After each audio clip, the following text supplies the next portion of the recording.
How many pairs of jeans do you have versus how many of them do you actually wear? Do you find yourself wearing them a couple times and then you end up feeling like something is just not quite right about them?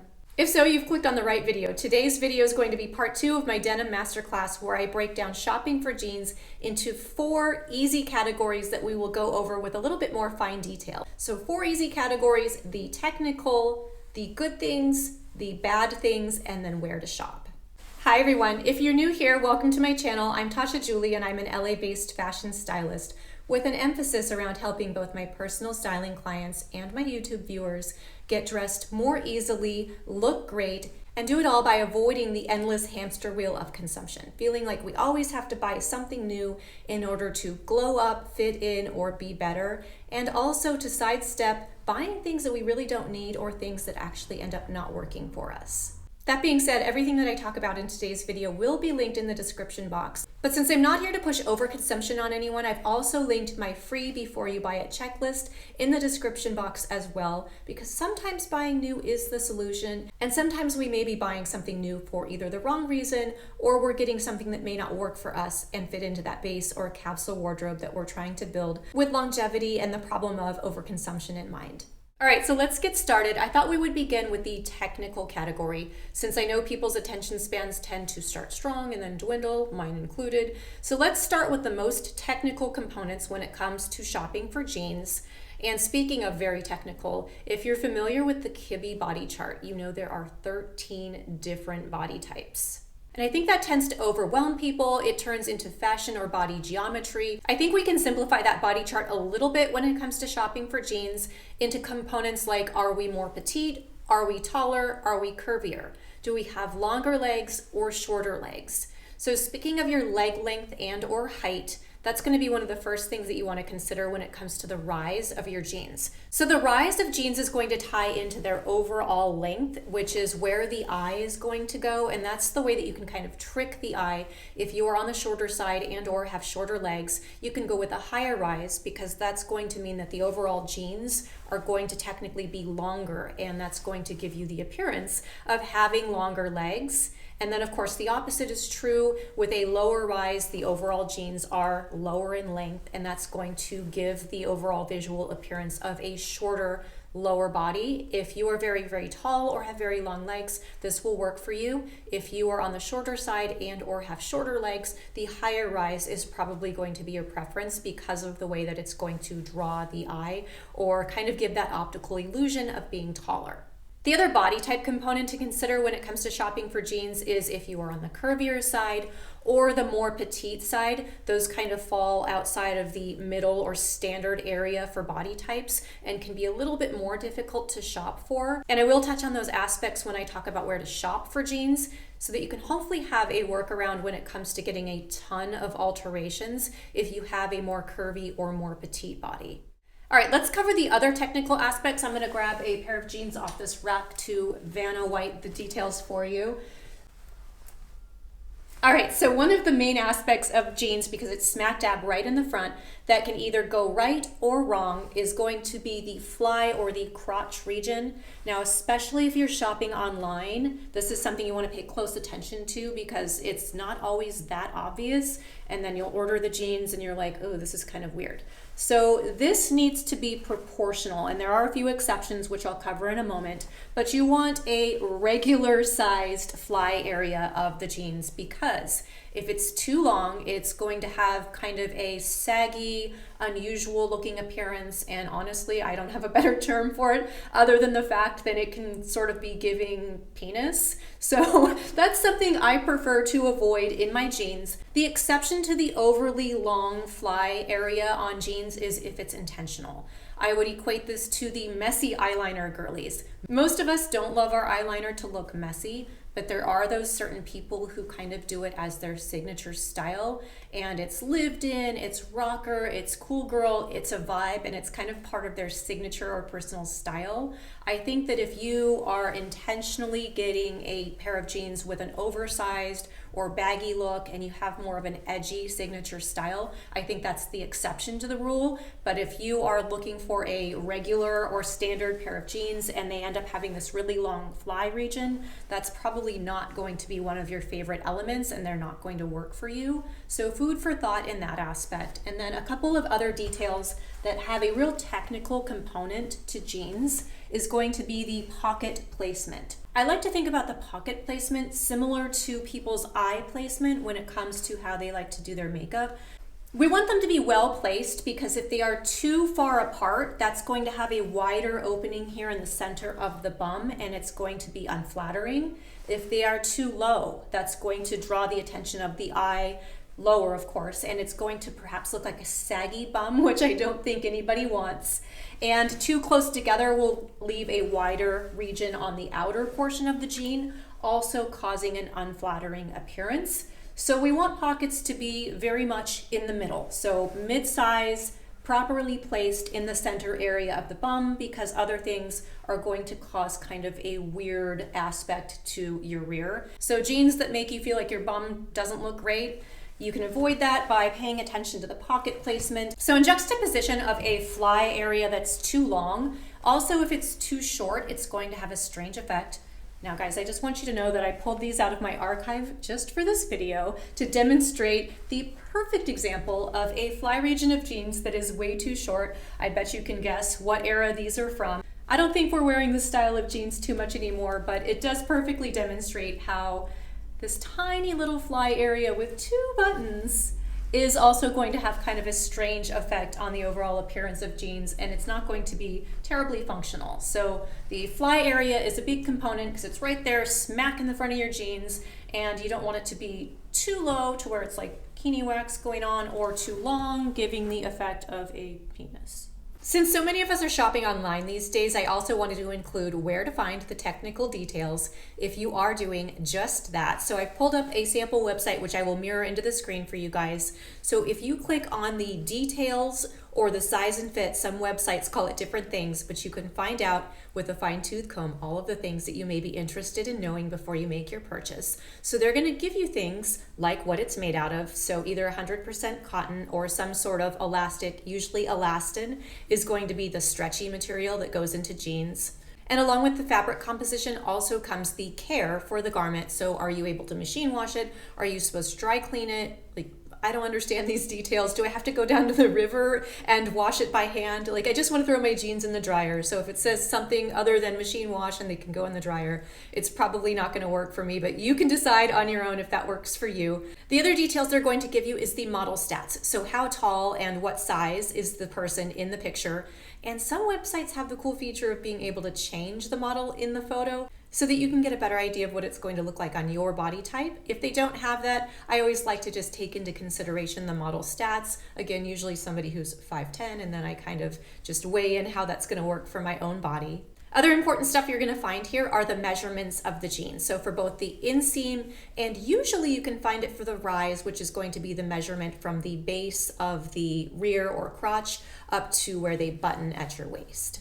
One of my stylist online shopping tips for you all is to click on the garment that you wish to buy in the lightest color, even if it's not jeans, whatever the case may be, because that's going to show more detail. One time I ordered a sweater online and it was a dark navy, but it had all sorts of wild popcorn, cable knit, and it wasn't visible when I was looking at it in navy. Had I clicked on the cream colored one, I probably would have seen that and then decided it wasn't for me. So by clicking on the lighter color, you're able to see the finer details a little bit better than you can on dark. So you can look at the seams, the hem, the length and stitching of the fly region, as well as the pockets, so that any other kind of obscure detail that you may not want or be favorable doesn't accidentally show up when you order these jeans without having checked them out in the lighter color. So let's move on and talk about some of the bad things that can come into play when we are shopping for jeans. Let me just grab this pair.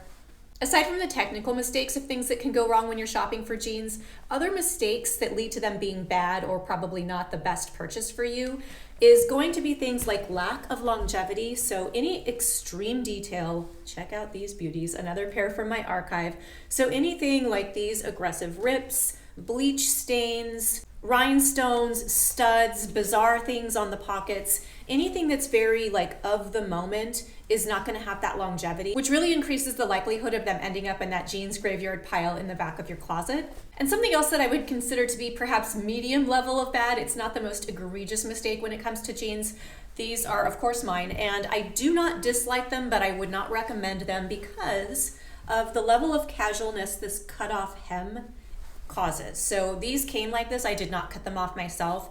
So I think that's something to consider as well. If a pair of jeans, although I like these, they fit, they look nice, they're a little too casual. So rocking this cutoff hem all the time isn't really my cup of tea. Now, of course, I have my own reasons that I would cast aside a pair of jeans after wearing them and realizing that they really weren't my favorite. But in preparation for this video, I wanted to hear from all of you. So I polled you over on IG to ask, what were your reasons that you would cast aside a pair of jeans after wearing them a few times and deciding you really don't care for them all that much? And the number one response was they look bad on my butt. And guys, I absolutely agree with that. If I put on a pair of jeans and I turn around and I look at my rear in the mirror, hey, that rhymes, and I'm like, ooh, this is just not the effect that I was looking for, they are a no-go. But sneaky little things on the back of jeans can come into play and make them fall into the bad category. So we covered the pocket placements in the technical aspect because I just kind of thought that's where it belonged. But this one's really sneaky. So I just got these jeans in and they are an immediate return because the sneaky thing I'm about to tell you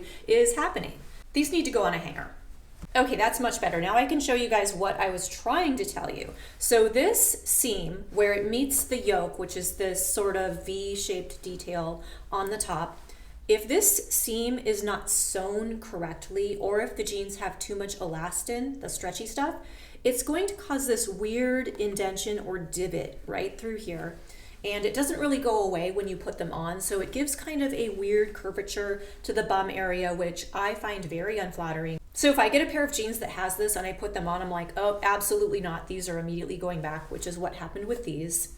And in my experience, the final thing that can cause jeans to end up in that bad pile is being married to the idea of needing to wear a specific style of jeans because you keep seeing it either on social media or perhaps on somebody in your friend group, and it looks great on somebody else, and it's also trendy and it's popping up everywhere. So you feel like you need to wear it, but every time you do, you're like, I don't really like it. It doesn't work for me. So that's something else to take into consideration, not only with jeans, but with any trend. If there's something that isn't working for you, and every time you put it on, you're just really not feeling it, it's okay to skip that. Moving on into the category of what makes a pair of jeans good, I also polled you guys over on Instagram to find out why your favorite jeans were just that, and I got responses like, they are comfortable, they look good on my rear, I feel good in them. As well as one of my own, they can be worn for a variety of things. I try to avoid having garments in general that can only be worn for a few types of things outside of perhaps a special occasion.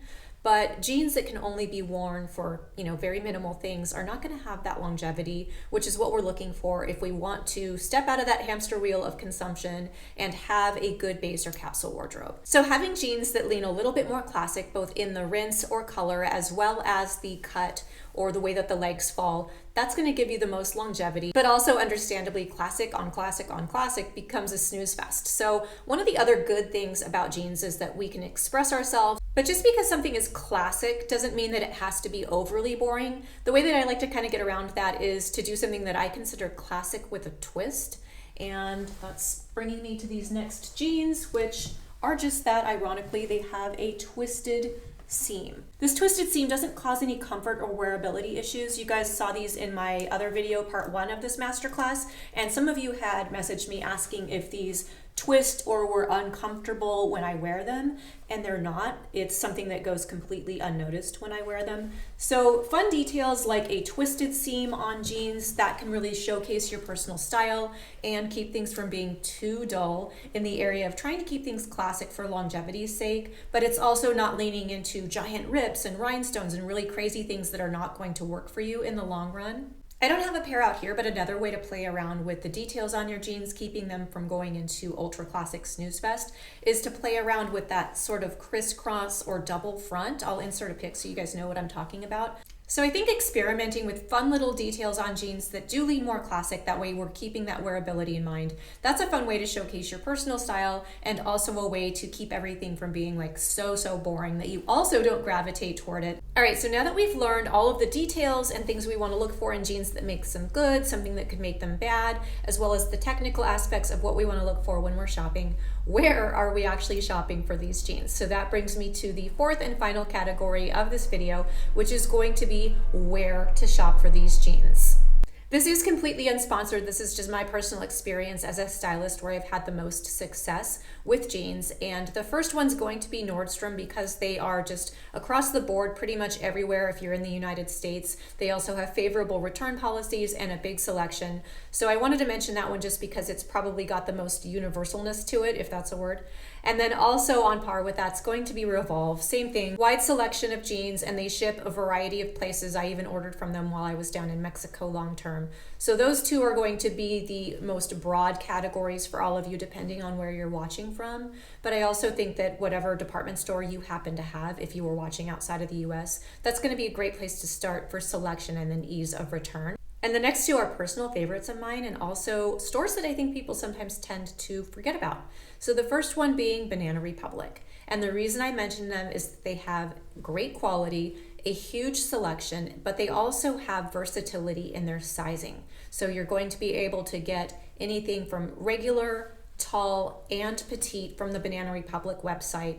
And they also have easy return policies and shipping and things like that.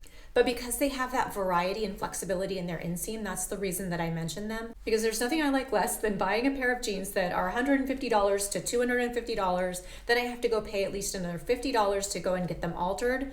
So I prefer to try and avoid that if I can, and I'm only 5'4", so the length of my jeans is something that's always kind of a thorn in my side.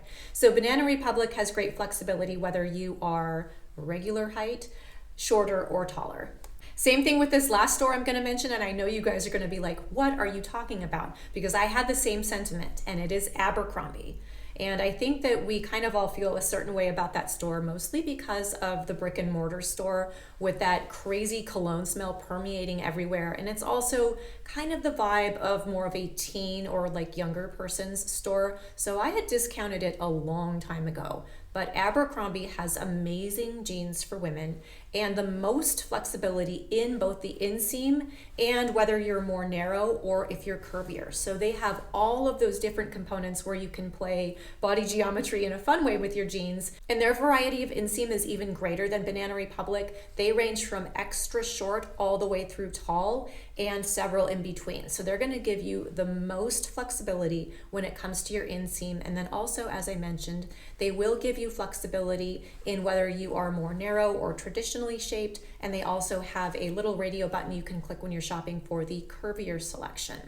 So that's all I've got for you in today's denim masterclass. If you like the idea of styling jeans and are perhaps looking for more inspiration, I did create a video recently styling some of fall's most popular or on-trend jeans, and you can check that out up here. I do have a lot of fun stuff coming up on the filming schedule, including a holiday lookbook, so be sure to subscribe before you go so that you don't miss that. And until then, be well and thanks for watching.